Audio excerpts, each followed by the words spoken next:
President Obama, the former American president, said the Israeli government's decision to cut off food, water and electricity to a captive civilian population threatens not only to worsen the growing humanitarian crisis, it could further harden Palestinian attitudes for generations, erode global support for Israel, play into the hands of Israel's enemies, and undermine long-term efforts to achieve peace and stability in the region. And if you want to solve the problem, he says, then you have to take in the whole truth and you have to admit nobody's hands are clean.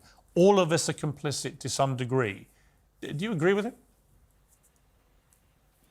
So President Obama, I don't know when he wrote and made that statement, because there is a major supply of food, water and humanitarian aid to Gaza. It flows in. It has been increased dramatically. I met with Secretary of State Tony Blinken on Friday. He met with the Israeli cabinet. He discussed it, and there is a dramatic increase. I met with the Undersecretary of the United Nations in my office last week, and he thanked Israel for these enormous humanitarian steps forward.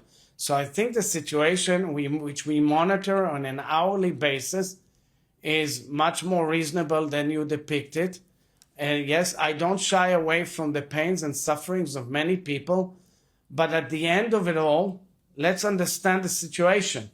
You cannot enable the Israeli nation, which is in shelters, to return to the same reality which was before the 7th of October. We cannot. First of all, people deserve to go back to their homes. Why would they go to their homes if they know their neighbors want to swallow them again with atrocious terror? I agree with that, Mr. President. And the real issue here is that I think the international community needs to tell all the supporters of Hamas, all the Arab nations who express support for Hamas, or Arab leaders or other leaders, and tell them, you are to blame. You are to blame because you're enabling this evil regime to come back again, rather than removing the evil regime finally and enabling a rebuilding of a decent life for the Palestinian people. But you talk about the fact that Israeli people want to go back to their homes, and of course they do. And absolutely their safety was removed from them. The depravity of October the 7th has caused huge trauma to not just people in Israel, but Jewish people around the world. I completely get that. But what do Gazan people do? Over 1 million have been displaced from their homes. If you could just explain to me, how do the Gazan people come back to their homes if they've all been obliterated in the north of Gaza? They will be able to rebuild their homes like in the past. It's not the first time that they were under war, unfortunately. It's extremely tragic. But you don't give me an answer to how exactly am I going to live with the fact that in their homes, and they saw these missiles from their homes. They saw the terrorists coming out of their homes. They saw the tunnels dug in their homes. They saw their mosques being filled. They saw their hospitals.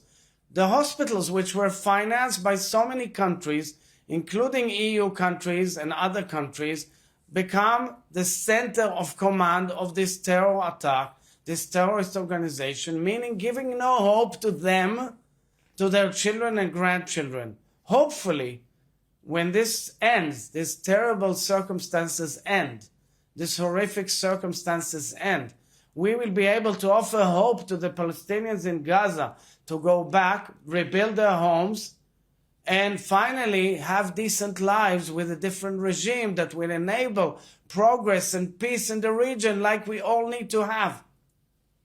Final question. Many people would agree with you that Hamas has to go before any peace can be achieved. But many people also, including many Israelis, according to latest polls, believe that it cannot be achieved with Prime Minister Netanyahu still in office either. Many think that what happened on October the 7th was a catastrophic failure of security and defence, and the buck should stop with him. You yourself have said before about Netanyahu, I'm not sure he has the guts to do it with regards to moving towards peace and a two-state solution. Should Prime Minister Netanyahu step down? You know, I'm the head of state, as president of the state. The political system has its own processes. I made clear in a national speech from the parliament that the day after the war will come, where all these issues will be discussed. We are a vibrant democracy. We don't shy away from anything. But right now, we're all united. We're all united in one goal. We must return the hostages back. We must overcome and prevail against our enemies. And we must bring peace and security to our borders and our peoples. This is my only aim at this point.